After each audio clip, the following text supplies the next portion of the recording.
the millionaire widower disguised as a waiter to test his bride and triplets. He made her pay dearly for everything. The chapel of Street Finian at Hawthorne Manor had never witnessed such a grand wedding. White roses and honeysuckle draped every inch of the altar, climbed the ancient stone columns, and intertwined within the main archway, as if they were part of the very structure. The sweet scent filled the air, mingling with the expensive perfumes of the guests already seated on the dark oak benches. Outside, the soft Irish sun cast long shadows over the rolling Wicklow Mountains, but inside the chapel, light filtered through antique stained-glass windows, painting everything in hues of sapphire and gold. Paddy O'Connell stood at the back, where the waiters were arranging champagne flutes. He should have been at the altar, awaiting his bride. He should have been nervous, anxious, happy, but he was in none of those emotional places. He was merely observing, in an impeccable black tuxedo, his graying hair neatly combed back. Paddy looked as he always had, a man accustomed to command, owner of one of Ireland's largest tech and landholding empires, widowed 3 years prior, father of triplets at 42. He carried that air of someone who needed to prove nothing to anyone. But at that moment, alone among strangers dressed in black and white, he seemed smaller, lost. His eyes scanned the familiar faces, politicians, entrepreneurs, landowners, the Dublin high society, and even some from London. Everyone had come, everyone wanted to be there to see Paddy O'Connell restart his life. Poor man, lost his wife so young, left with 3 small girls.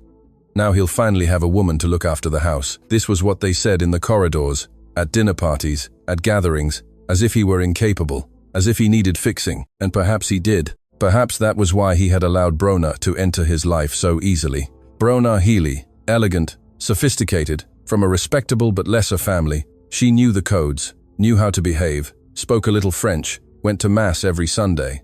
She seemed the perfect choice, seemed secure, and Paddy was so tired of being unsure of anything. But now, standing there, watching the string quartet tune their instruments, he felt a tightening in his chest he couldn't explain. It wasn't the nervousness of a groom, it was something else, something deeper, uglier. It was then he saw the girls, Aife, Niaf, and Sawase, enter through the side door, guided by one of Brona's chosen bridesmaids, a distant cousin named Roisin, whom Paddy barely knew.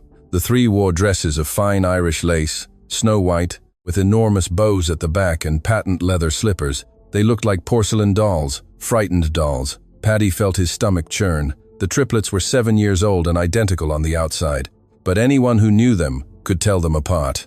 Aife was the quietest, the one who drew in silence and cried when she saw an injured bird. Niaf was the courageous one, who would confront any adult if she thought they were being unfair. Sause was the mystic, who kept a small street, Christopher medal on her wrist, and said she felt her mother nearby. At that moment, the 3 were holding hands, as they always did when they were scared, and they were scared. Paddy saw it in their eyes. He began to walk towards the girls, but was intercepted by Seamus Fitzpatrick, his solicitor and longtime friend.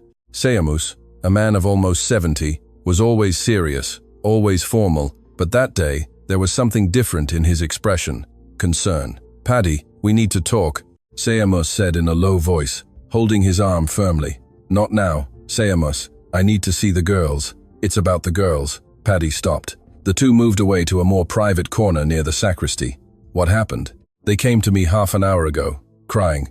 They said that Brona," Seamus hesitated, choosing his words, "that she was very harsh with them, said things a child shouldn't hear." "What kind of things?" "That they were spoiling her day, that they were naughty, that they needed to learn to be quiet and obey." Paddy clenched his fists, took a deep breath. "And you believe them?" Seamus looked directly into his friend's eyes. "Paddy, I've known these girls since they were born.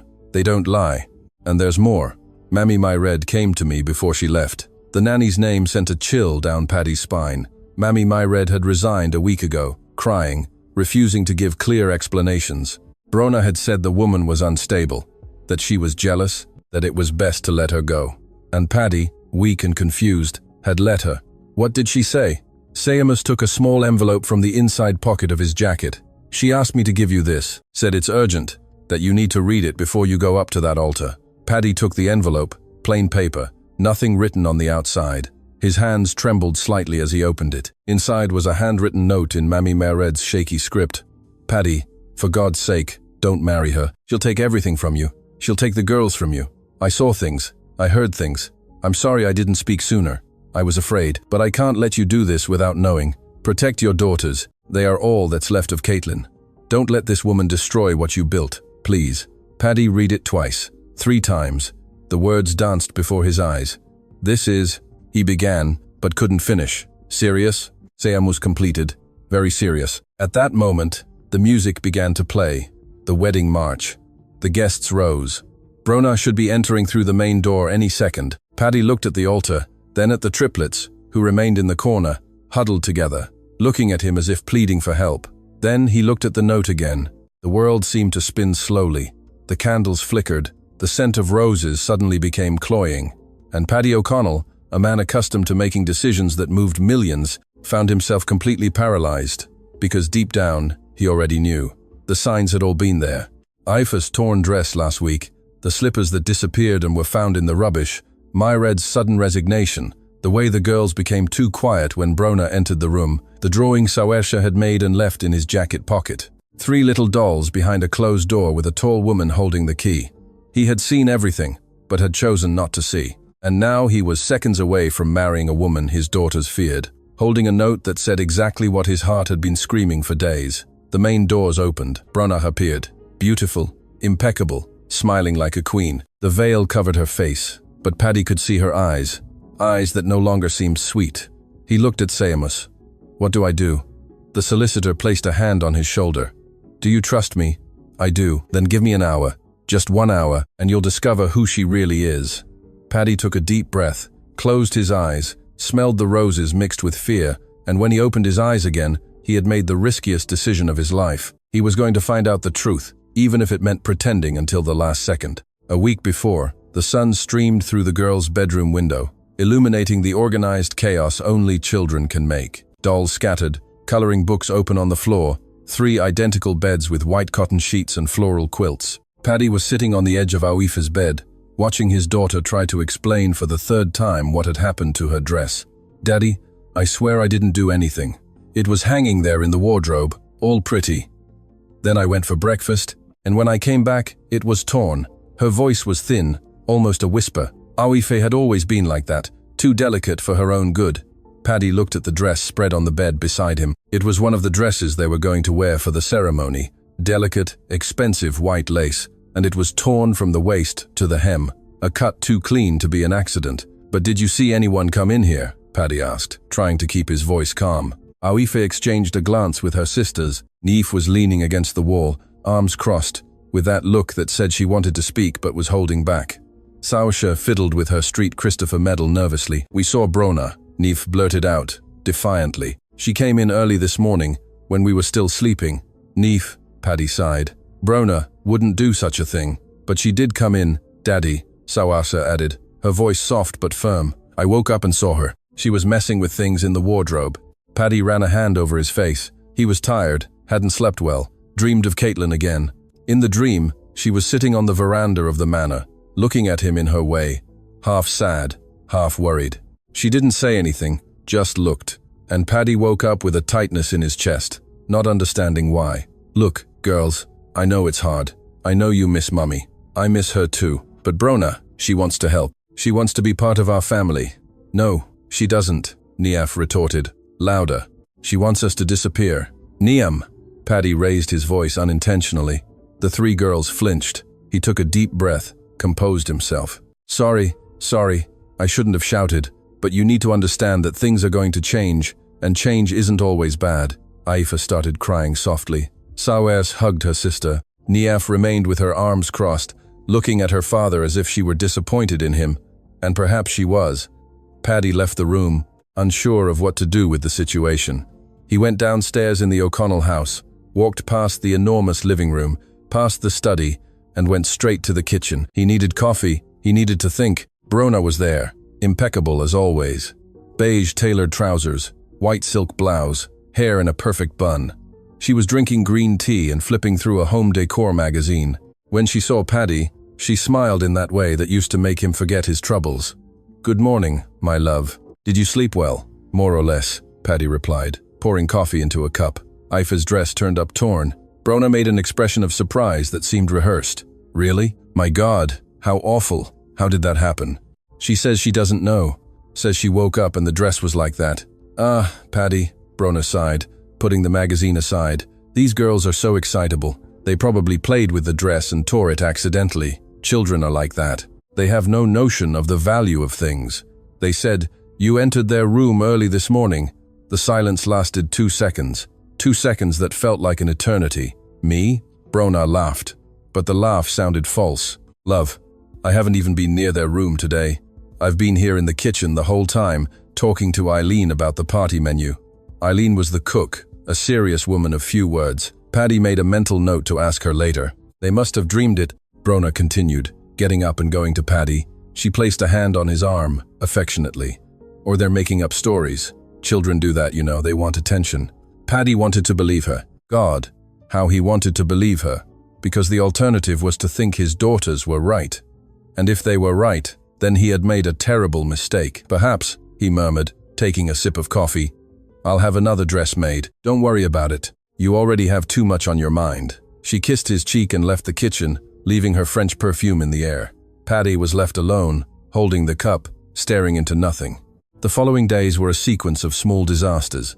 The girl's slippers disappeared on Tuesday, appeared in the rubbish on Wednesday, crumpled, stained with coffee grounds. Mammy Myreed tried to wash them, but there was no use. They had to buy new ones. On Thursday, Niaf complained she was hungry at dinner time, but the food served to them was cold. Paddy tasted it. It was cold indeed. Eileen swore she had sent it out hot. Brona said the girls probably took too long to eat, and the food naturally cooled. On Friday, Saoirse woke up in the middle of the night screaming. Paddy rushed to the room and found the girl crying, saying she had heard someone whispering outside the door. They said we were going away, that we were going far away. Paddy searched, found no one. Brona was sleeping deeply in their room, or at least seemed to be. And on Saturday, Mammy Myreed resigned. Paddy would never forget that scene. The woman who had cared for his daughters since Caitlin died, who had been practically a second mother to the triplets, stood at his study door, suitcase in hand, crying, "I can't stay anymore, Mr. O'Connell. I'm sorry. I'm truly sorry, but I can't." Myreed, what happened? Did someone offend you? Was it something I did? It wasn't you, sir. It was never you. You've always been good to me, but I can't speak. I promised I wouldn't. Promised whom? Myreed looked around as if afraid of being overheard, then approached and whispered quickly, "Look after your girls, and look after them well. That woman is dangerous." And before Paddy could ask anything, Brona appeared at the door. "Myreed, I'm glad I caught you. I forgot to give you your reference letter." The nanny pulled away from Paddy, as if she had received a shock. She took the envelope Brona extended, murmured a nearly inaudible thank you, and left practically running. Paddy stood looking at Brona, trying to read something in her expression, but Brona merely smiled serenely. Poor thing. I guess she wasn't prepared for the changes. Some people get too attached to routine. She said, "You're dangerous." Brona blinked in surprise, then laughed. A light, almost musical laugh. "Dangerous? Me? Paddy?" The woman was clearly agitated. "Did you see how she ran off? I think she has issues." Brona paused, choosing her words. Emotional issues. It's better this way. The girls need someone more stable around. And again, Paddy wanted to believe her, because it was easier, because it meant he hadn't made a mistake, because it meant everything was fine. But that night, when he went to put away the jacket he had worn during the day, he found a folded paper in the pocket, a drawing, 3 little dolls in dresses, behind a closed manor door, and outside the door, a tall, large woman holding an enormous key. Below, in Saisha's crooked handwriting, it read, "Help, Daddy." Paddy sat on the bed holding the drawing, and for the first time in a week, he allowed doubt to completely consume him. Perhaps his daughters were right. Perhaps he was the only blind one there. Paddy spent the entire Sunday looking at that drawing. He put it in the study safe with important documents, as if it were proof of something he still couldn't name. The girls were quiet all day, locked in their room, and he didn't have the courage to go talk to them. He didn't know what to say, didn't know how to explain that perhaps he had failed them. On Monday morning, before the sun properly rose, he was in the study when he heard the gate open. He looked out the window and saw Mammy Myreed getting out of a taxi with the same suitcase. His heart raced. She had returned. Perhaps she had changed her mind. Perhaps she would explain everything. Paddy ran downstairs, still in his pajamas, and opened the main door before she could ring the bell. "Myreed!" The woman jumped in fright. She was thinner, with deep, dark circles under her eyes, as if she hadn't slept properly in days. In her 50s, grey hair tied in a simple bun, hands calloused from so much work. She had been the O'Connell family nanny for almost 10 years. She had held Caitlin during childbirth. She had cradled the triplets when they were babies. She had taught all three to walk, to speak, to pray, and now she stood at the door with the look of someone truly coming to say goodbye. Mr. O'Connell, I just came to get some things I forgot. I don't want to bother you. You never bother me. Please, come in. Myred hesitated, but entered. She looked around as if expecting someone to appear at any moment. Paddy closed the door and guided her to the study. He locked the door. He needed answers. Sit here, please. She sat on the edge of the armchair, holding her handbag in her lap, tense. Paddy pulled up his desk chair and sat in front of her. Myred, I need you to be honest with me. Completely honest. What is happening? Mr. O'Connell, I already told you. I can't speak. Can't or won't. Can't. Her voice trembled. She said if I spoke anything, she would sue me. Said she would invent that I stole, that I mistreated the girls, that she would ruin me. Paddy felt his blood run cold. Brona said this? Myred nodded, tears starting to fall. She changed, Mr. O'Connell. In the beginning, she was all so nice, so polite, but after you set the wedding date, she started showing who she really is, at least with me and the girls. What did she do to the girls? Myred wiped her tears with the back of her hand. She's cruel. She doesn't hit, doesn't leave marks. But the words, dear God, the words she says, calls them a burden, a nuisance, says you only don't notice because you work too much, says that when you marry, things will be different, that she'll put the girls in their place.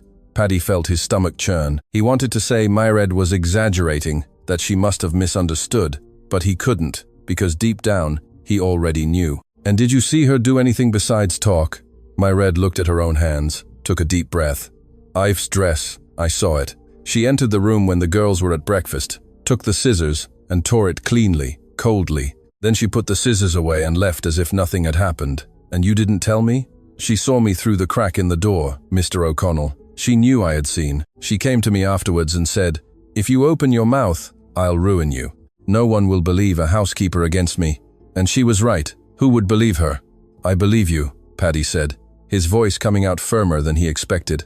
I believe you, Myred. The woman sobbed, covering her face with her hands. Paddy stood up, took a box of tissues from the table, and offered them. She took one, blew her nose. The slippers were her too, Myred continued, as if now that she had started speaking, she couldn't stop. She took them from the wardrobe, crumpled them, threw coffee grounds on them, and put them in the rubbish. Made sure I saw. It's like she wanted to show me the power she had. And the cold food? The food left the kitchen hot. Eileen is a witness. But Brona told the girls to wait in the dining room. Said they would only eat when she allowed it. Made them wait almost half an hour. When she finally let them, everything was cold. And she still had the nerve to complain to me in front of you. Paddy was standing now, pacing the office. Rage was beginning to boil. But he needed to control himself. Needed to think clearly. Why didn't you come tell me sooner? Before you resigned? Because I was scared, Mr. O'Connell. Scared of losing my job. Of being sued. Of you not believing me. You were so happy with her. So relieved to have someone. I didn't want to spoil that. But then what? Myred stood up, went to the window, looked out at the garden where the triplets used to play. Then she called me into her office. Yes, she already has an office here in the house. Did you know? Turned Caitlin's sewing room into an office. Anyway, she called me there and said that after the wedding I would be let go. Said she would hire someone else. Someone she chose. Someone who wasn't so attached to the children. She has no authority to fire you. I know. But she spoke with such certainty, Mr. O'Connell, as if she already owned everything. Then I understood. She doesn't want a nanny. She wants total control. And me, in her way, protecting the girls, was a problem. Paddy stopped pacing, looked at Myred, saw the sincerity etched on her face. This woman had cared for his daughters, had loved Caitlin, had been loyal for years, and he had let Brona drive her out of the house. I'm so sorry, he said, his voice heavy. So sorry I didn't realize sooner. For not protecting you. You had no way of knowing. She's very good at it. At pretending. At that moment, the study door opened. They didn't even knock. It simply opened. And there was Brona, beautiful as ever, dressed for the gym, holding a water bottle. Ah, Myred, good you came back. I almost forgot to give you your reference letter. It's here. She entered without asking permission, extended an envelope to the nanny. Myred froze. Paddy noticed the fear in her eyes. Real, physical fear. "Brona, I need to talk to you," Paddy said, trying to keep his voice neutral. "Of course, love. After the gym. I promise I won't be long." She smiled at him. Then she looked at Myred. "Aren't you going to take the letter?" Myred extended a trembling hand and took the envelope. Brona continued smiling, but her eyes were cold, icy. "It was a pleasure working with you, Myred. I'm sure you'll find a family that values your efforts." And she left, leaving a heavy silence in the air. Myred turned to Paddy, whispered quickly, "I'm leaving now, but you need to be careful. She's not what she seems. And the girls, for God's sake, protect your daughters. They are all that's left of Mrs. Caitlin." Before Paddy could respond, Myred left the study, picked up the suitcase she had left by the entrance, and departed. This time, for good. Paddy was left alone, holding the drawing Saoirse had made, listening to the sound of Brona's car leaving the driveway for the gym. And for the first time, he seriously wondered, what have I gotten myself into? Paddy didn't wait for Brona to return from the gym. He grabbed his phone and called Seamus Fitzpatrick 8 in the morning on a Monday, but the solicitor answered on the second ring. "Old guard doesn't rest. Seamus, I need you here now. Has something happened?" "Everything has happened. Just come." While waiting, Paddy called Declan Kelly, his head of security. Declan was a serious man, a former Garda, almost 2 meters tall, bald, with a thin scar above his left eyebrow. He had worked for the O'Connell family for 5 years, guarding against kidnappings that never happened, threats that never materialized. He was paid to prevent, not to remedy, and he was good at what he did. "Are you at the manor?" "I am, boss." "Any problems?" "I need you to come to Dublin today and bring those recording devices you mentioned once." There was a pause on the other end of the line. "Boss, is this serious?" "Very. I'm on my way." Seamus arrived first. Paddy opened the door before he even rang the bell. The solicitor entered with his leather briefcase under his arm, always formal, always prepared. They went straight to the study. Paddy locked the door again. "Seamus, I need to tell you something," and he told him everything, from the torn dress to the conversation with Mammy Myred, including Sias's drawing, the slippers in the rubbish, the cold food. Seamus listened without interrupting, making notes in a small pad he took from his briefcase. When Paddy finished, the solicitor remained silent for a few seconds, took off his glasses, cleaned the lenses with a handkerchief from his pocket, and put them back on. "Paddy, are you absolutely sure of what you're telling me?" "I trust Myred, always have. Trust isn't the same as having proof. If you cancel this wedding now, based only on the testimony of a dismissed employee, Brona can sue you, and worse, she can get considerable compensation. You signed a prenup." "We did, but it was very basic. Total separation of assets. Nothing too complicated. Still, she can allege moral damages, defamation, and it will be her word against Myreds. I don't need to tell you who society will believe." Paddy ran a hand through his hair, frustrated. "So, what do I do? Marry her knowing she's a danger to my daughters? No, you get proof. Concrete, irrefutable proof. And then you act." Just then, Declan arrived, ringing the bell 3 times, their code. Paddy went to open it. Declan entered carrying a medium-sized aluminium case, greeted Seamus with a nod, and closed the door behind him. "Explain what's happening, boss," Paddy explained again. Declan listened with his characteristic serious expression. When Paddy finished, the security chief placed the case on the study table and opened it. Inside were equipment Paddy recognized from films, tiny microphones, button-sized cameras, audio recorders, headphones. "If you want proof, we can get it. But it has to be discreet, and it has to be fast. The wedding is in 3 days. 3 days, Seamus repeated. That's very little time for a full investigation. It doesn't need to be full, Paddy said. It just needs to be sufficient. Sufficient for me to be sure, for me to have a way to defend myself if she comes after me later. Declan began taking equipment out of the case, organizing it on the table. I can install microphones in the main rooms. Living room, kitchen, her office. Cameras are riskier, more noticeable, but audio will work. If she says anything incriminating, we'll catch it. And if she doesn't say anything? Paddy questioned.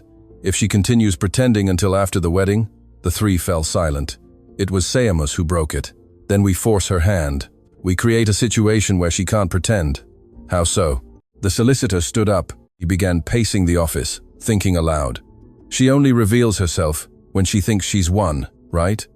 When she thinks she's safe, when there's no one to witness. So we make her believe exactly that. Seamus, speak plainly. The wedding. We use the wedding. Brona will be relaxed, confident. She'll be surrounded by people she wants to impress, and she'll have the girls nearby. If she truly has this cruelty Myred described, she won't be able to hold back all day. She'll slip, she'll do something, say something. And how will I see this if I'm at the altar? Declan smiled. For the first time in years, Paddy saw the man smile. You won't be at the altar, boss. Paddy looked at him, not understanding. I won't be where? At the altar. You'll be there at the ceremony, but no one will know it's you. Declan, are you speaking in code on purpose? Or a disguise? Seamus completed, understanding immediately. You'll disguise yourself. You'll move around the ceremony as if you were someone else. You'll observe everything up close. Are you mad? How can I disguise myself at my own wedding? Easy, Declan responded, already grabbing his phone. We hire extra waiters. You wear the uniform, put on a discreet mask, pretend you're serving. No one notices a waiter. It's like being invisible. And who will be at the altar? No one, Seamus said. We postpone, invent a last-minute hitch, a documentation problem, anything. The ceremony starts, the guests enter, but the groom is delayed. Meanwhile, you observe, and when you have what you need, then you appear. Paddy sat in the chair, trying to process it. It was madness. It was risky. It was manipulative. It was the only way.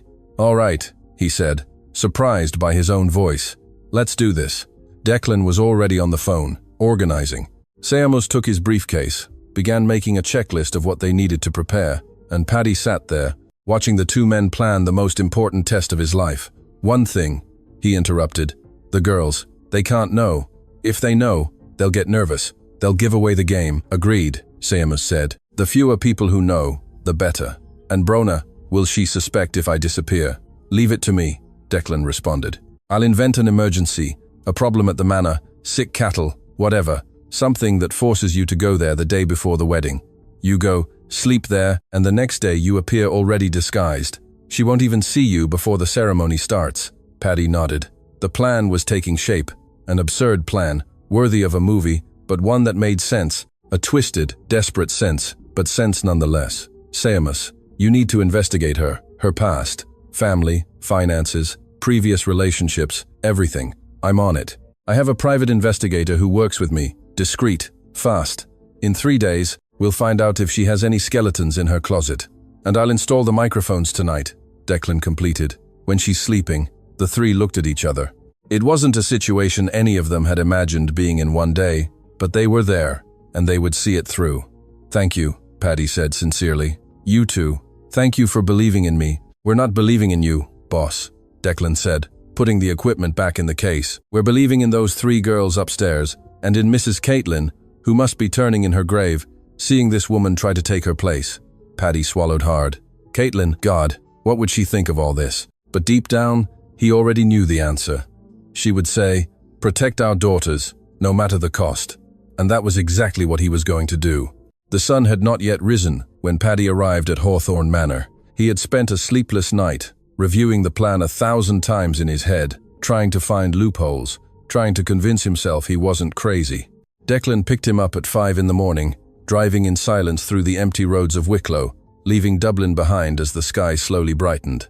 At the manor, in one of the guest rooms, Declan had prepared everything: a waiter's uniform, black trousers, black waistcoat, starched white shirt, and a simple, discreet mask, one that covered only half the face, part of the thematic entertainment Brona had ordered for the wedding. Ironic. Wear this, Declan said, holding out the uniform. I'll teach you how to walk like a waiter, posture, how to hold a tray, everything. Paddy looked at the uniform as if it were a Halloween costume.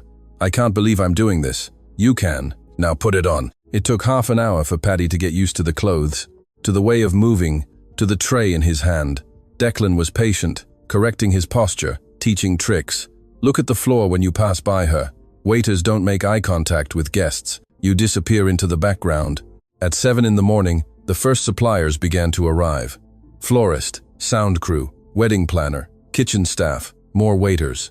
The manor became a hive of activity. Paddy remained hidden, watching from the bedroom window. He saw Brona arrive in a black car with a driver, stepping out like royalty. She was beautiful, he had to admit. A white dress that must have cost more than a popular car, hair in an elaborate updo, perfect makeup. She looked like a dream that hid a nightmare. "She's here," Declan warned over the communication radio they had hidden in Paddy's waistcoat pocket. "I see her. In half an hour, you go down, mingle with the other waiters. I'll let you know when it's safe." At 8:30, Paddy went downstairs, his heart pounding as if it would explode. He crossed the kitchen, where about 10 waiters were organizing trays of champagne, canapés, pastries. No one paid him any attention. Declan was right. It was like being invisible. Outside, the chapel was being decorated. Roses everywhere, white ribbons on the benches, a red carpet laid in the aisle. Paddy picked up an empty tray, circulated, testing. He passed by the wedding planner. She didn't even look. He passed by a group of Brona's aunts. Nothing. The mask worked. The guests began to arrive at 10 o'clock. Paddy recognized almost everyone. Tech magnates, landowners, politicians, Dublin society figures, all dressed up, all smiling, all commenting on how beautiful the manor was, how Brona was a perfect bride, how lucky Paddy was. If only they knew. He circulated with the champagne tray, offering, observing. The microphones Declan had installed were picking up everything. Seamus was in a disguised van in the car park, monitoring, recording. The plan was working. It was then he saw the girls, Aoife, Niamh, and Sauers, enter through the chapel's side door, guided by one of the bridesmaids Brona had hired. A cousin of hers, Roisin, whom Paddy had seen once or twice in his life. The triplets were impeccable, in white lace dresses, enormous bows, new slippers, but their eyes were red. They had been crying. Paddy felt his chest tighten, wanted to drop the tray, run to them, hug them, apologize, but he couldn't, not yet. He followed the girls from a distance. They were led to a small room at the back of the chapel, where they were supposed to wait until it was time to enter. Paddy positioned himself outside, pretending to organize trays, but paying attention to every sound coming from inside. It was then he heard Brona's voice. "You three will stay here quietly until I call you. Understood? We want to see Daddy," Niamh replied, defiant as ever. "Your father is busy, and frankly, girls, you've caused enough trouble this week. Today is my day, not yours. So you'll stay here silently and only come out when I allow it." "But you said we would come in with the flowers," Saoirse said, her voice trembling. "I changed my mind. You stay here. I don't want you drawing attention, making a scene. It's bad enough you insisted on coming." "We're his daughters," Aoife cried out, and Paddy almost dropped the tray. Aoife never shouted. The sound of a slap echoed in the corridor. Paddy froze, his heart stopping. Declan whispered into the radio. "Boss, calm down. I'm hearing it. Calm." But there was no calm, only rage, a burning rage. "Don't raise your voice at me, you ill-mannered child," Brona said coldly. "You are his daughters, but I will be his wife, and a wife's word counts for more than a daughter's. You will learn that today. One way or another." Silence. Then the sound of soft crying, all three crying. "Pathetic," Brona muttered. "Roisin, keep an eye on them. Don't let them out for anything. If they make a mess, you tell me." The door opened. Paddy quickly turned his back, pretending to arrange napkins on a table. Brona passed him without looking, leaving a trail of expensive perfume. He waited for her to move away, then pressed his ear to the door of the small room. "She hit Aoife," Niamh whispered furiously. "Does it hurt?" Saoirse asked. "Yes," Aoife sobbed. "But don't cry. She'll like it if we cry." Paddy took 3 deep breaths. 4. Control. He needed control. "Declan," he called into the radio. Softly. "Speak." She hit Aoife. "I heard. It's recorded. We'll get that viper, boss. Trust me." By 11 o'clock, the chapel was full. Over 200 guests, everyone in place, waiting. The string quartet began to tune.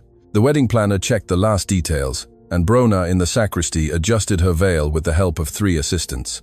Paddy continued to circulate, offering champagne, collecting empty glasses, listening to conversations, and it was when he passed a more secluded corner of the chapel that he heard 2 familiar voices. Brona and a man. Paddy approached slowly, hidden behind a tall flower arrangement. He recognized the man, Liam Brennan, Brona's financial consultant. A man in his 40s, expensive suit, too much gel in his hair. "Are you sure he signed everything?" Brona asked, her voice low but anxious. "Yes, prenup, power of attorney for the girl's health matters, everything. As soon as you're married, you'll have legal access to decide about them. And the boarding school, it's all set. Switzerland, a strict Catholic college. The girls will learn discipline there, and you'll be free to live your life without 3 little nuisances underfoot." Brona laughed, a low, satisfied laugh. "Finally, I can't stand pretending I like them anymore. They're unbearable. A few more months and you'll be rid of them. Patience. And if he suspects, he won't. You saw how blind he is. The man is in love, or thinks he is. It doesn't matter. By the time he realizes, it will be too late. You'll have the surname, you'll have the access, you'll have the control." At that moment, Brona's phone vibrated. She looked at the screen and smiled. "It's here. The documentation has arrived. All ready to sign today, after the ceremony." She showed the screen to Liam. Paddy couldn't see from where he was, but he saw the man's reaction, a wide, complicit smile. "Congratulations, future Mrs. O'Connell, or should I say, future controller of the O'Connell Empire." The two laughed, then separated. Brona went to the sacristy. Liam left the chapel, probably to smoke. Paddy remained there behind the flowers, holding the tray so tightly that his fingers turned white. Declan on the radio. "Boss, are you all right?" Paddy didn't answer. He couldn't. "Boss, I know it's hard, but you need to hold on. Just a little longer. It's almost time. We'll get her. I want to destroy her," Paddy whispered into the radio. "And you will, but the right way. Stay there, observe, record, and when the time comes, you'll explode this bomb in front of everyone." Paddy breathed, looked at the altar, decorated as if it were a fairy tale setting, looked at the guests, all waiting for the wedding of the year. He looked at the sacristy, where Brona was getting ready, confident, victorious, and thought of the 3 girls locked in a room, crying, with the mark of a woman's hand on their faces. The time was coming, and when it did, there would be no turning back. Noon. The ceremony was due to start in 15 minutes. Paddy continued to circulate with the tray, but now he had a specific objective, not to lose sight of Brona and Liam. Declan had confirmed via radio that all audio was being recorded perfectly. Seamus, in the van, already had enough material to invalidate any agreement. But Paddy wanted more. He wanted the complete truth. Liam returned to the chapel after his smoke. Paddy followed him discreetly, keeping his distance. The man greeted some guests, shook hands, smiled that false smile of someone accustomed to deceiving people.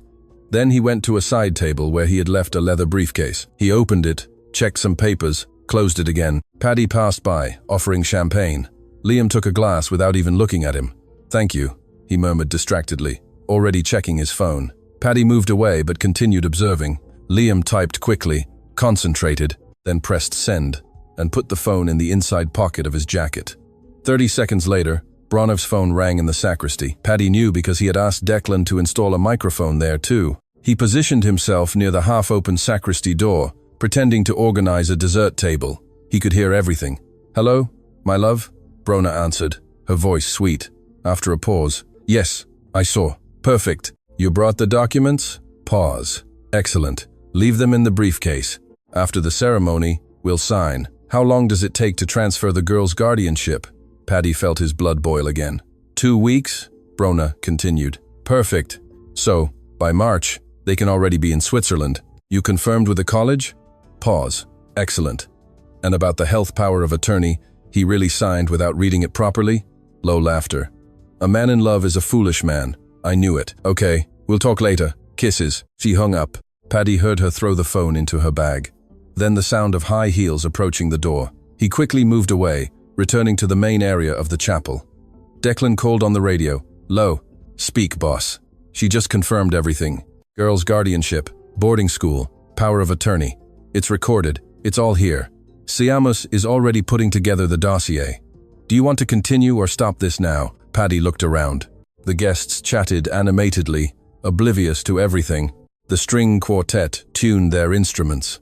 The flowers scented the air. It was all so beautiful, so false. I want to continue. I want her to completely incriminate herself, with no room for defense. Understood. The wedding planner appeared, clapping her hands to get attention.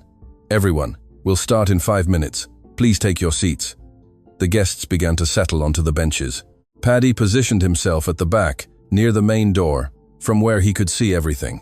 His heart pounded unevenly, not from a groom's nervousness, but from a hunter's, waiting for the prey to fall into the trap. It was then he saw Brona emerge from the sacristy. She was radiant, holding a bouquet of white roses, her veil cascading down her back like a waterfall of tulle. The guests gasped in admiration. "What a beautiful bride," someone commented. Perfect, another added. Brona smiled, waving discreetly. She was playing her role, the elegant, polite, perfect bride. But Paddy saw beyond that. He saw the woman who had hit Aif, the woman who planned to send his daughters to another continent, the woman who saw him as a foolish, lovesick man. The music began, the quartet playing softly, creating atmosphere. Brona began to walk down the aisle slowly, savoring every second of attention. The priest waited at the altar, smiling. Everything was perfect, except the groom wasn't there. Paddy saw the confusion begin. First a low murmur, then confused glances, then the wedding planner running to Brona, whispering something. Brona stopped halfway, her smile freezing on her face. "Where is he?" she whispered to the wedding planner, loud enough for the first few rows to hear.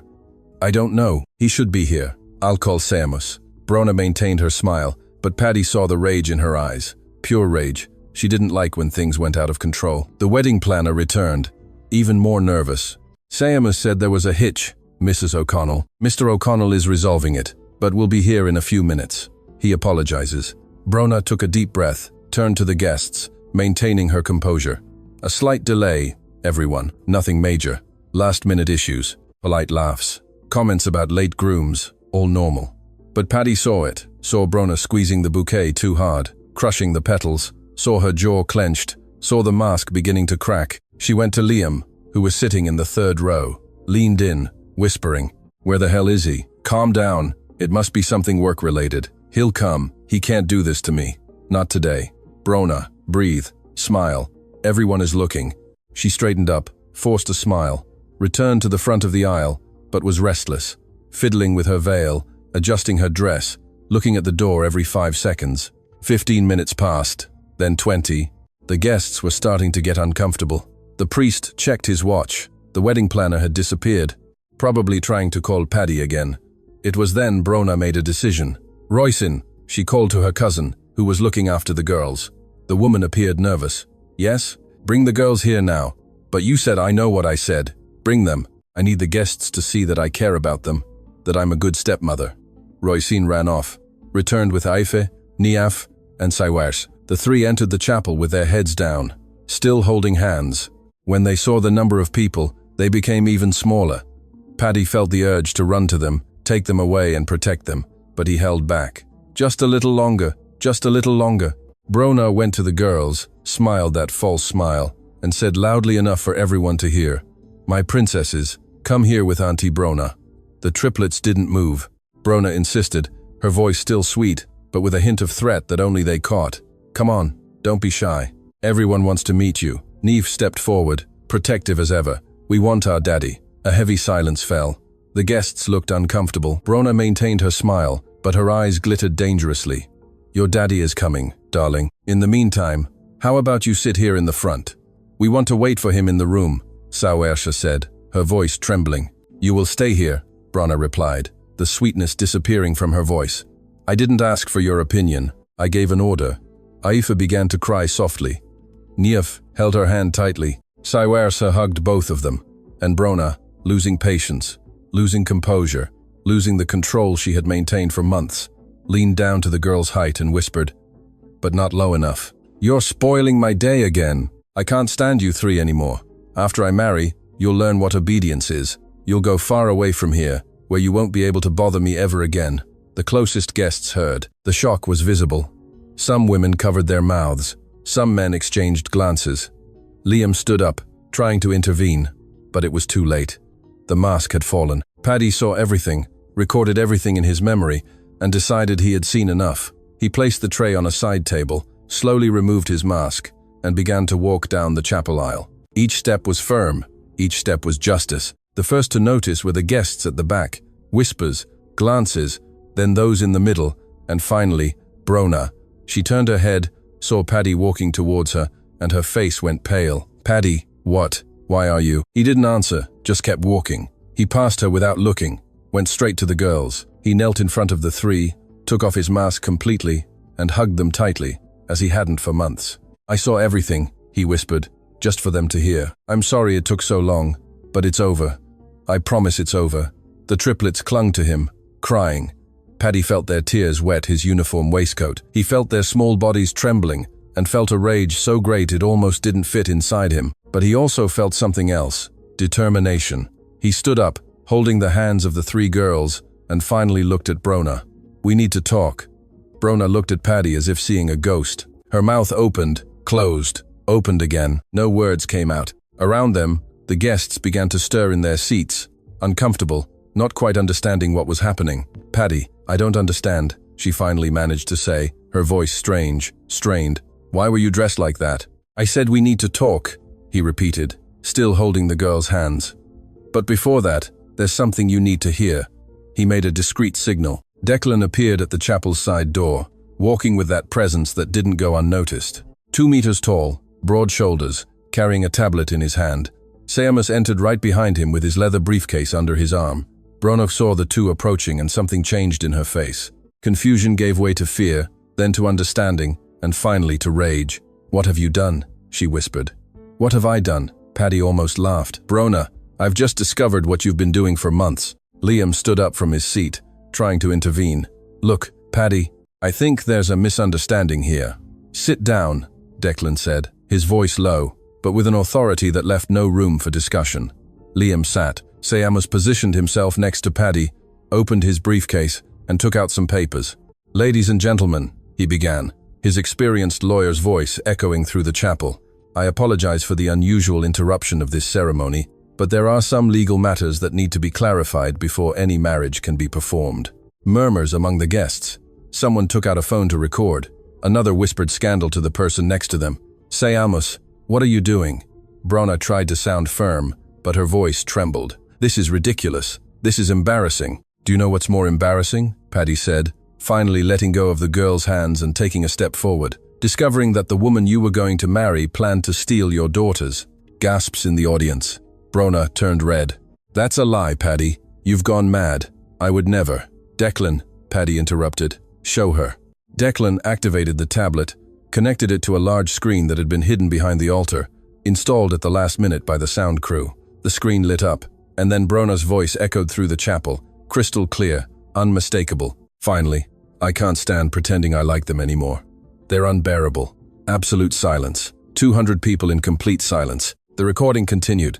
The conversation with Liam about the boarding school in Switzerland, her laugh when he said 3 little nuisances, the confirmation of the health power of attorney that Paddy had signed, without reading properly. Everything, every word, every lie. Brona went pale, then red, then pale again. She looked around, seeing the shocked faces of the guests. She saw her aunts with open mouths, saw Paddy's friends furious. She saw the priest embarrassed. This was taken out of context, she tried, desperate. "I was joking with Liam. It was an inside joke." "Joke?" Neve cried out, her childish voice tearing through the silence. "You hit Aoife. You hit my sister." More gasps. One of the guests put a hand to her chest, shocked. Another began to cry. "I didn't. I never hit anyone," Brona denied, but her voice was failing. "That girl is lying." "No, she's not," Declan said, touching the tablet. Another recording began to play. Brona's voice in the small room, cold, cruel. "Don't raise your voice at me, you ill-mannered child." Then, the unmistakable sound of a slap and Aoife's crying. Brona stumbled, tried to steady herself on the nearest bench, but her legs didn't obey properly. She looked at Liam, silently pleading for help, but the man had shrunk into his seat, trying to become invisible. "There's more," Seamus continued, relentless. He held up the papers he had taken from his briefcase. "Here is the contract that Miss Healy prepared without Mr. O'Connell's knowledge, transferring temporary guardianship of the minors, Aoife, Niamh, and Saoirse O'Connell to a distant relative. A relative who, coincidentally, is Mr. Liam Brennan's cousin and lives in Geneva." "This is forgery," Brona tried, her voice almost a scream. "You forged documents to incriminate me." "The documents bear your signature, Brona," Seamus replied calmly. "They have already been authenticated by a handwriting expert. They are real." Paddy looked at Brona, and for the first time in months, saw who she really was. Not the elegant, polite, sophisticated woman, but a liar, a manipulator, a person capable of hurting children. "Did you really think I would let you do this?" he asked, his voice low, controlled. "That I would let you take my daughters from me, send them to another country, destroy what's left of my family? I love you," Brona cried, and now there were tears in her eyes. Tears of rage, of despair, of defeat. I did all this for you, to free you from those children who tie you to the past, so we could be happy. Happy? Paddy almost spat the word. Do you think I would be happy without my daughters? You barely look at them. You're always working, traveling, absent. I was going to give you freedom. You were going to give me control, Paddy corrected. Of the money, of the company, of my life. And by the time I realized it, it would be too late. Brona realized she had lost. Paddy saw it in her eyes. The mask fell completely, and all that was left was pure rage. You're worthless, she spat the words. A weak, pathetic man who can't get over his wife's death. I was going to make you forget her, was going to make you have a real life, but you chose to be stuck with 3 spoiled children who will drain you until you die alone and unhappy. The silence that fell after that was different. It was a heavy silence, charged with repulsion. The guests looked at Brona as if she were something rotten. Brona, get out of here, Paddy said simply. What? Get out of my manor now. You can't expel me. I have rights. I'll sue you for defamation, for invasion of privacy, for sue, Paddy interrupted. And I'll use these recordings as proof of attempted embezzlement, child abuse and documentary fraud. You choose. Brona looked around again. No one was on her side, not even her own relatives. Her aunts turned their faces, her cousins pretended not to know her. Roisin had disappeared. She looked at Liam. The man stood up, finally, but only to move away from her. I didn't know anything about this, he said loudly. She approached me as a financial consultant. I didn't know her plans. Liar, Brona screamed. You orchestrated everything with me. You, Seamus, Declan called. Do you have any recordings directly involving Brennan? I do, Declan confirmed, touching the tablet. Liam's voice began to play. A man in love is a foolish man. I knew it.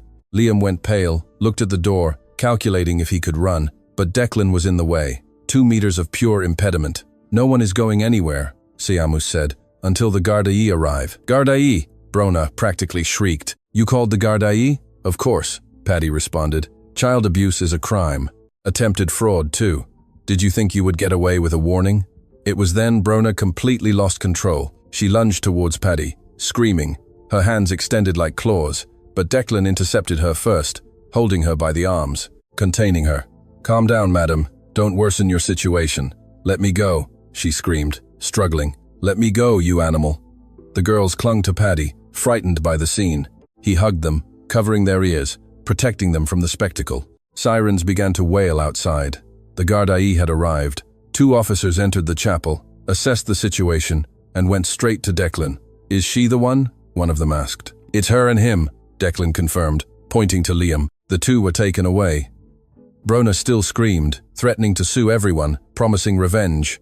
Liam walked in silence, head bowed, and when the chapel door finally closed, with both of them outside, the 200 guests began to stir.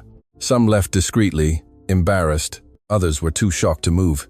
Paddy remained there, hugging his 3 daughters on what should have been his wedding altar. The chapel fell silent after Brona and Liam were led away. Paddy remained kneeling, hugging his 3 daughters, feeling their small bodies tremble against him. Aoife cried softly on his shoulder. Niamh squeezed her father's arm tightly, as if afraid he would disappear again. Saoirse whispered a prayer Mammy Myred had taught her, her thin voice getting lost in the heavy air of the chapel. The guests didn't know what to do. Some had already left, too embarrassed to stay. Others remained in their seats, as if waiting for someone to explain what to do now. The priest had discreetly retired to the sacristy. The string quartet put away their instruments in silence. It was Seamus who broke the silence. Ladies and gentlemen, he said, his voice echoing through the chapel. On behalf of the O'Connell family, I thank you all for your presence. As you have witnessed, this ceremony will not be performed. We apologize for the inconvenience and the unpleasant spectacle. Staff are available to escort you to the exit. Thank you for your understanding. Slowly, people began to get up. Some passed near Paddy, murmuring support. You did the right thing. What a terrible woman. Poor girls. Others simply left, avoiding eye contact, wanting to forget what they had seen as quickly as possible. Paddy barely registered them. He could only feel the weight of his daughters in his arms, the smell of their children's shampoo, the warmth of their small bodies. When he finally looked up, the chapel was almost empty. Only Seamus, Declan, and some of the sound crew remained, dismantling equipment. The roses still perfumed the air, but now the scent was cloying. All of it, the perfect decoration, the impeccable altar, the red carpet seemed like a cruel joke. Daddy, Aoife whispered, her voice muffled against his shoulder. "That woman hit us." Paddy felt his chest tighten so hard it hurt physically. "I know, love. I know. I'm sorry. I'm sorry I didn't see it sooner." "We tried to tell you," Niev said, her voice trembling between anger and relief. "We tried, but you didn't believe us." "I know, and I was wrong. Completely wrong.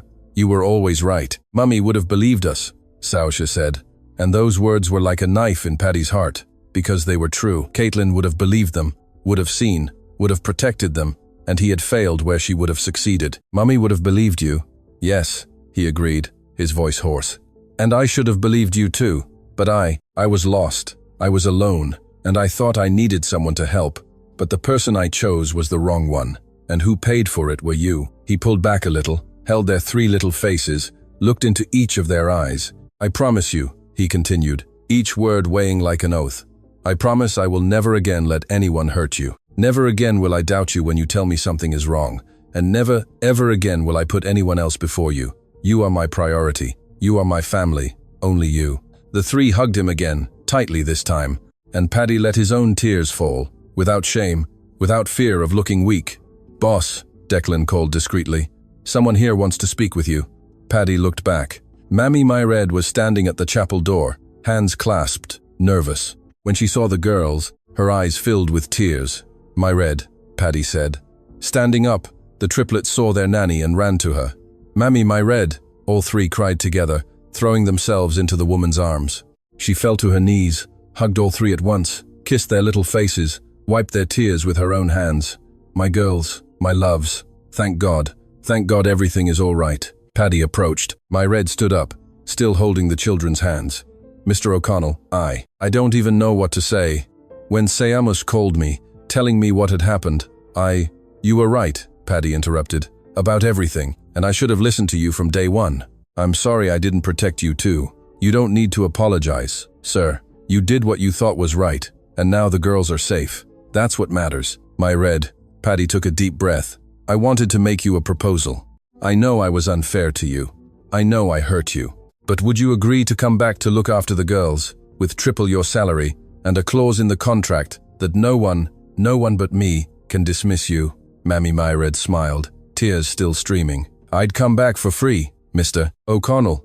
These girls are like my grandchildren. There's no money in the world that would make me love them more, but I insist on the raise, so I accept." The triplets cheered. Neve jumped. Aoife laughed for the first time in weeks. Saoirse squeezed the street. Christopher meddled on her wrist, whispering, thank you to some invisible force she believed was nearby. Seamus approached, discreet as ever. "Paddy, we need to discuss the next steps, legal matters. It doesn't have to be now, but in the next few hours, Brona and Liam will be indicted. You'll need to give a statement. The girls too. The process will probably be long. I know. We'll handle it. But right now, I just want to take the girls out of here. I want to go home." "Which home? Dublin or the manor?" Paddy looked around. That beautiful, historic manor, which had been the setting for so many happy moments with Caitlin.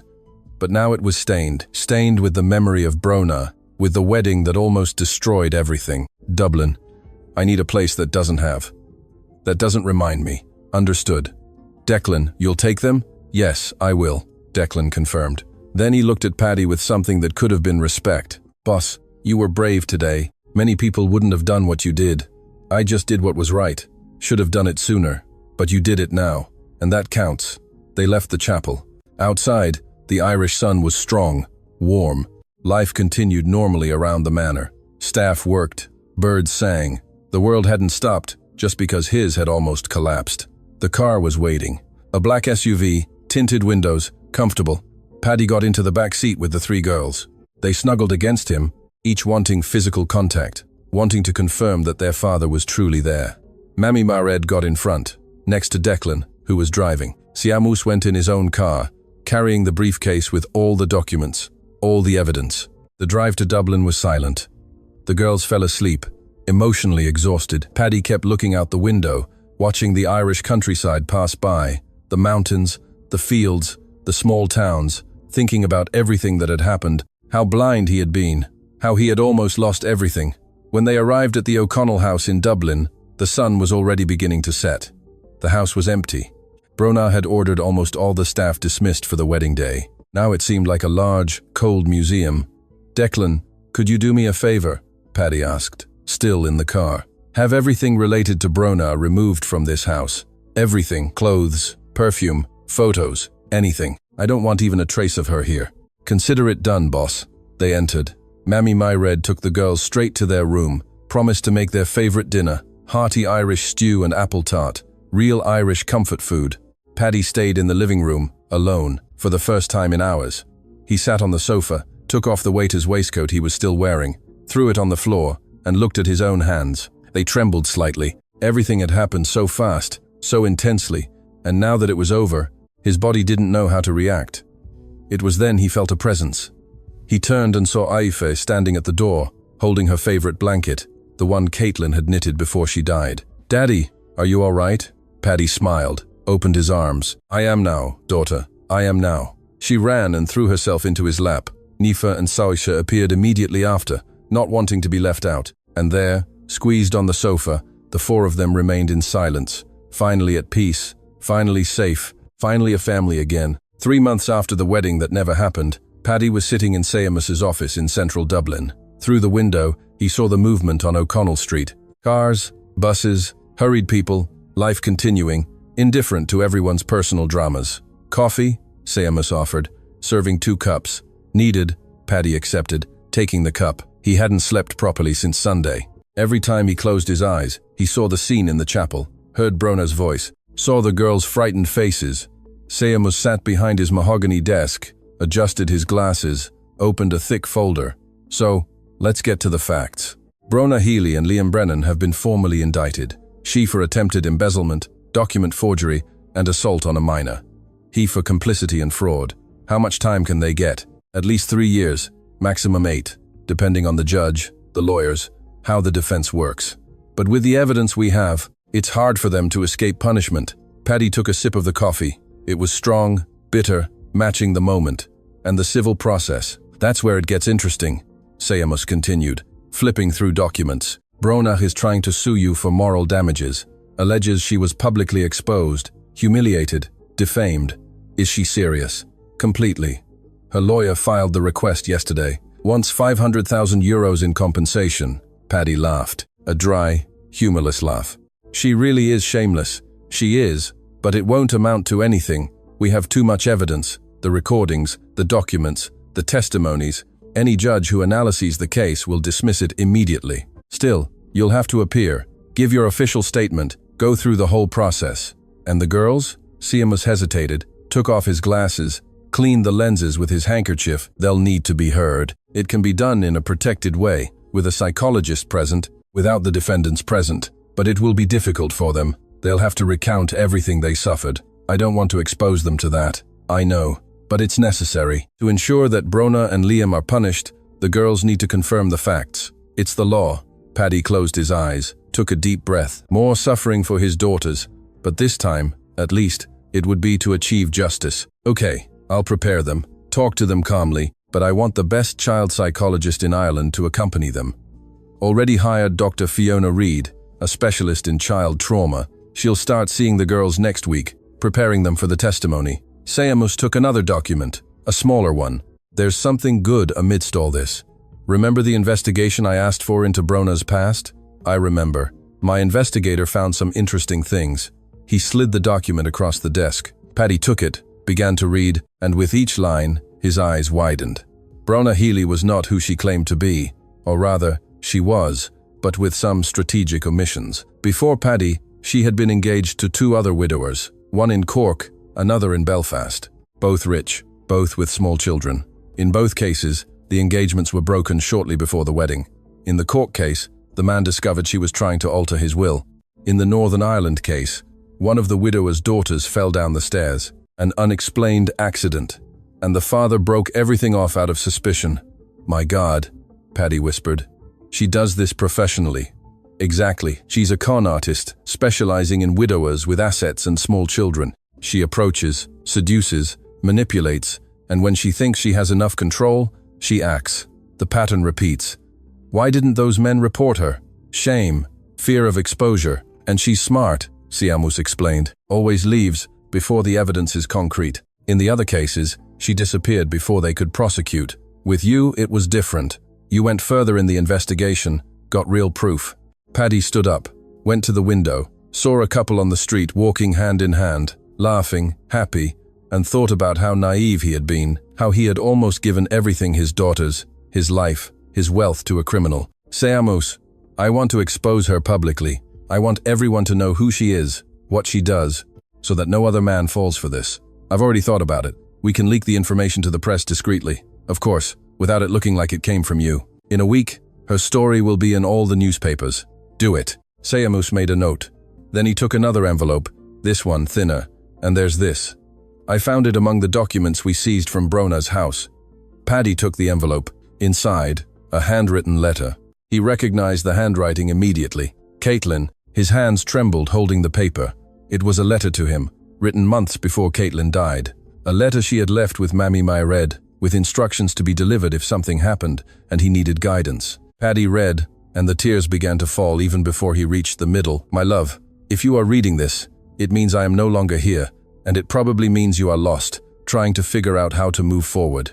I know you. I know you will try to solve everything alone, to be strong, not to show weakness, but I also know that you will feel lonely, and when that happens, perhaps you will look for someone to fill that void.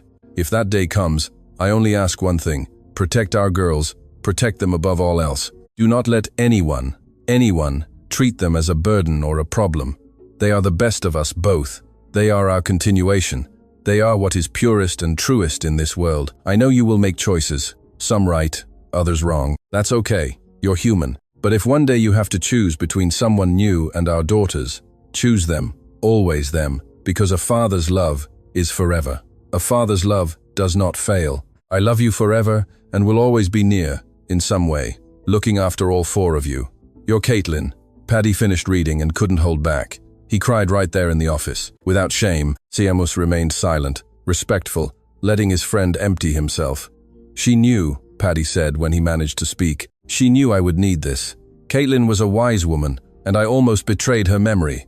I almost let someone destroy our daughters, but I didn't in the end. You made the right choice. Paddy folded the letter carefully, put it in the inside pocket of his jacket. He would keep it forever. He would reread it every time he doubted himself. Is there anything else I need to know? He asked, wiping his eyes. Yes, there is. Mammy Myred asked me to give you this. Seamus handed him a USB drive. What is it? Her recorded testimony, detailing everything she saw in recent months. She did it as a precaution, in case more evidence was needed. Said you can use it however you want. Paddy took the USB drive, put it in his pocket along with the letter. That woman is an angel. She is.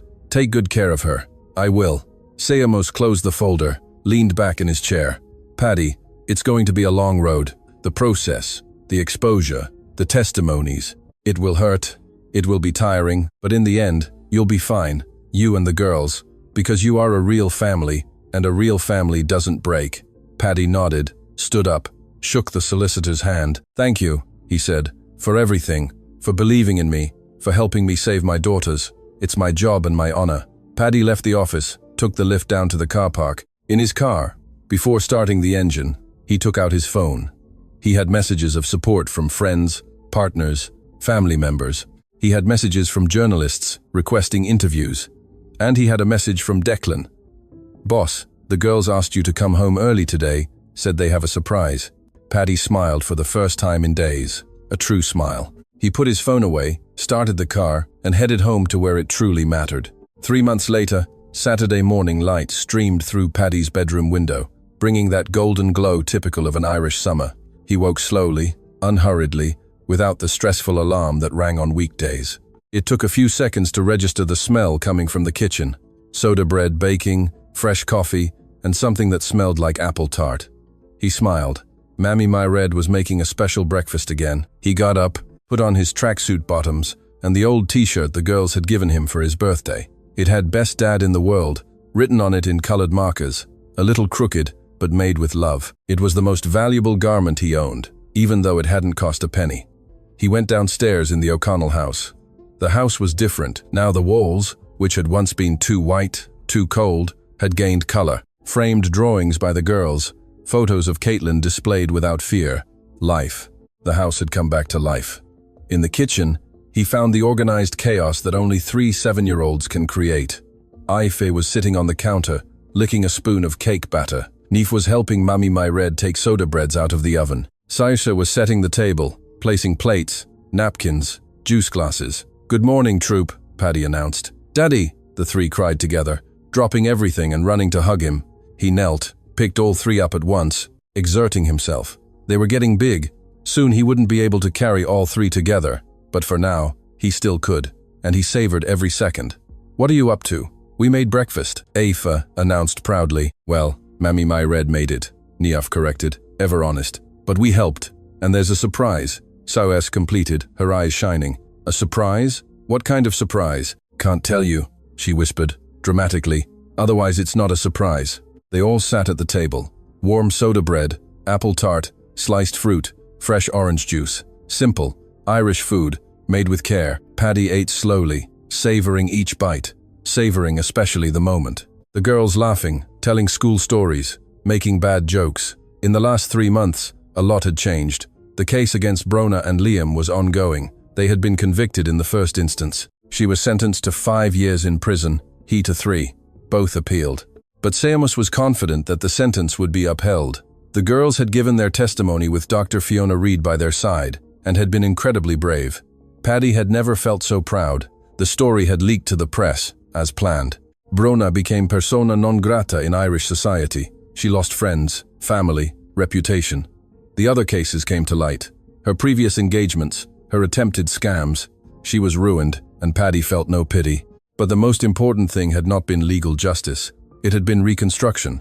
Paddy had changed everything in his life. He delegated more at work, hired a trusted team to handle the day-to-day operations of the company. He started working from home 3 times a week, refused long trips, put the girls in therapy, and started therapy himself because he realized he needed to. He learned to make soda bread with Mami Myred. He learned to comb girls' hair with difficulty. But he learned to truly listen, unhurriedly, without a phone in hand, without his mind on work. He learned to be a present father, not just a provider. And the girls blossomed. Aif started drawing again. Now she only made happy drawings. Houses with open doors, colorful gardens.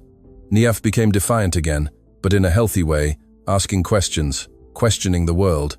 Sauers still wore the street Christopher medal on her wrist. But now she said her mother was at peace, that she had fulfilled her mission. "Daddy, hurry up," Niaf urged, impatient. "The surprise can't wait all day." Okay, Paddy laughed, taking his last sip of coffee. "What is this surprise?" The three exchanged complicit glances. Then Aife took her father's hand and began to guide him.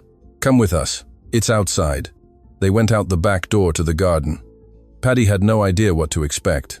It was then he saw, in a small corner of the garden that had once been abandoned, a small memorial, a simple stone structure with a bronze plaque, and around it, many flowers, roses, lilies, violets, sunflowers, Caitlin's favorites. Paddy stopped, his throat tightening. "We made it for Mummy," Sawasa explained, her voice soft. "A place just for her, for us to come and talk when we miss her." "Mami Myred helped," Awife completed, "and Declan brought the stones, and we plant new flowers every month." Niaf finished, "So there's always life here." Paddy approached, read the plaque. "Caitlin O'Connell, beloved wife, eternal mother, your light lives on, in us." He knelt, ran his hand over the flowers, felt the tears begin to fall again, but they were not tears of pain. They were of gratitude, of love, of understanding. "It's beautiful," he managed to say. "She would have loved it." "She did love it," Sosa corrected. "I felt it." When we finished, I felt her happy.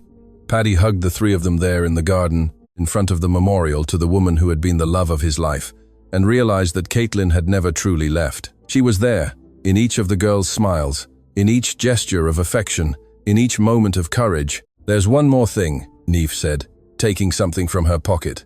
It was the street Christopher medal Soisa always wore. "Soisa wants to give you this." Saisha took the medal, untied the knot, and tied it to her father's wrist.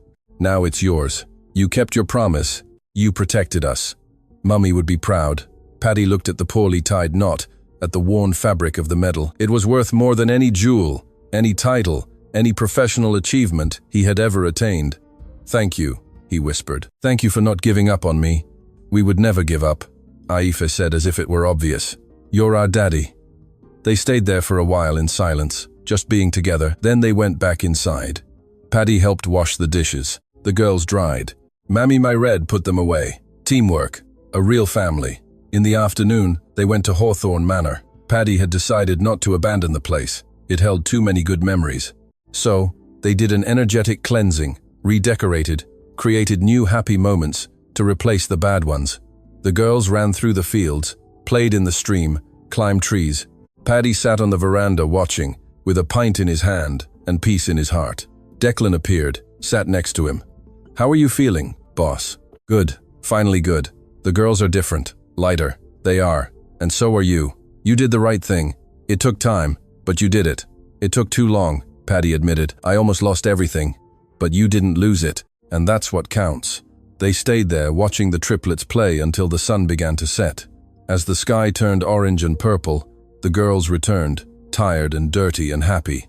On the way back to Dublin, with the three sleeping in the back seat, Paddy looked in the rearview mirror, saw their relaxed faces, their hands intertwined even in sleep, the peace etched on every feature.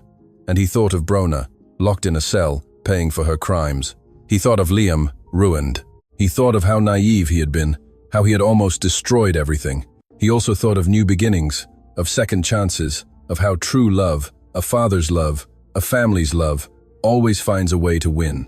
When they got home, he carried all three inside, one at a time. He put them in their beds, covered them with care, kissed each forehead, whispered, "I love you," to each one. In his room, before falling asleep, he took out Caitlin's letter that he kept in his drawer, read it again for the 100th time. "Protect our girls. Protect them, above all else." Protected, he whispered to her photo on the bedside table. "It took a while, but I protected them. Promise kept, my love." And for the first time in 3 years, Paddy O'Connell slept without guilt, without fear, without doubts, only with peace and with the certainty that he was finally being the father his daughters deserved, the father Caitlin had always known he could be.